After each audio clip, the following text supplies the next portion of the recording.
마태복음 18장 21절에서 35절. 전에 제가 통합주 교회를 다닐 때 각 교회가 연합하여 주일 학생들이 모여 연합 행사를 갖게 되었습니다. 행사 중에 성경 퀴즈 시간이 있었죠.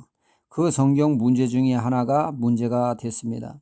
오늘 말씀에 나오는 용서하되 70번에 7번까지 용서하라고 하는 주님의 말씀이 문제가 되었습니다.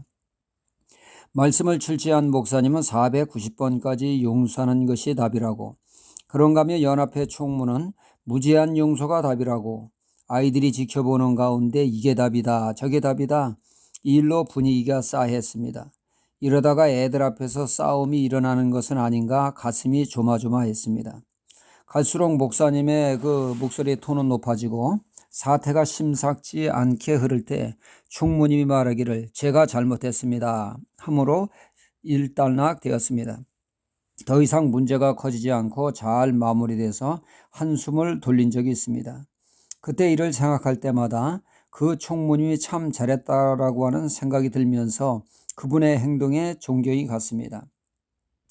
오늘 말씀은 용서에 관한 말씀입니다. 일반적으로 유대인들은 용서하되 2번까지는 용서해 주었습니다.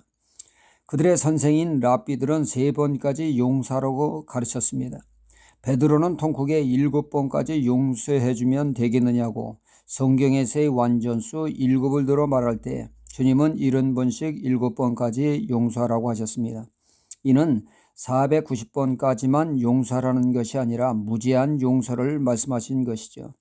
그러니까 주님은 용서의 횟수를 세는 그 자체가 진정한 용서이겠느냐는 것입니다. 특히 믿는 그리스도인에게 있어서 횟수를 따지지도 않고 무제한 용서의 삶을 살아야 하는가를 1만 달란트에 빚진 자의 비유를 통하여 설명해 주시고 있습니다. 한 종이 주인에게 자자손손 갚아도 갚을 수 없는 1만 달란트라고 하는 빚을 지었습니다. 빚으로 인한 스트레스로 그는 마음 놓고 편히 잘 수가 없는 삶이었습니다. 이를 불쌍히 여긴 주인이 그에게 전액 탕감을 해 주었습니다. 이 기쁜 소식을 가족들에게 알리기 위해 집으로 돌아가던 길에 그는 자신에게 100데나리온, 그러니까 노동자의 석 달치에 해당하는 금액을 빚진 사람을 만나게 되었습니다. 그 사람을 조만간 갚겠다고 그에게 호소하지만 그는 냉정하게 나옵니다. 말 가지고 안 되니 콩밥을 먹여야 한다고 그를 관가에 질질 끌고 가 갚을 때까지 투옥을 시켰습니다.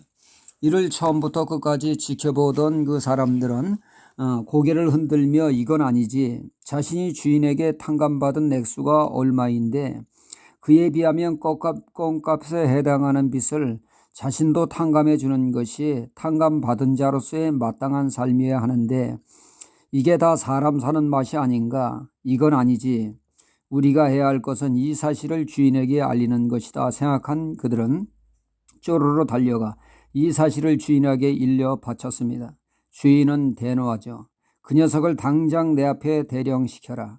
주인은 그를 세차게 추궁을 합니다. 내가 어떻게 그렇게 할 수가 있느냐고. 탕감 무효를 선언하고 너도 다 갚을 때까지 콩밥 좀 먹어야겠다는 말씀입니다.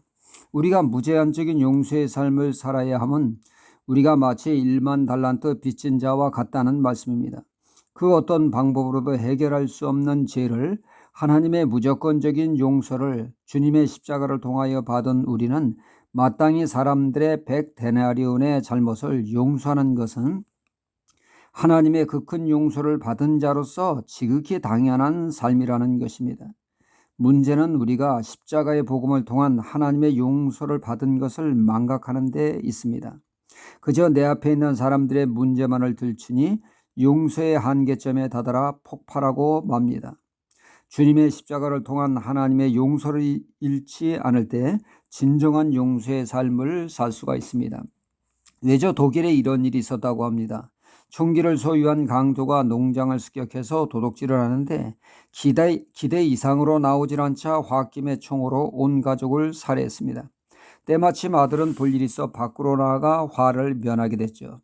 그 살인범은 잡혀서 형을 마치고 나왔을 때 세상이 너무 변해 적응하는 데 어려워 그가 사회에 적응을 잘할 수 있도록 돕도록 자원봉사자를 구했습니다.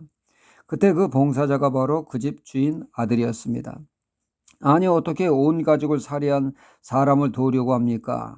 그때 그는 말하기를 내가 하나님께 받은 용서에 비하면 이것은 아무것도 아니기에 가능합니다 하며 그를 진심으로 사랑하며 도와주었다고 합니다. 혹여 누군가를 용서 못해 잠을 설치고 마음이 불편합니까? 이는 용서 못할 사람을 늘 묵상하기 때문입니다.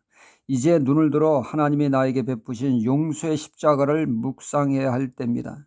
주님을 바라볼 때 뒤끝없는 요셉과 같은 용서의 삶을 살 줄 믿습니다. 할렐루야.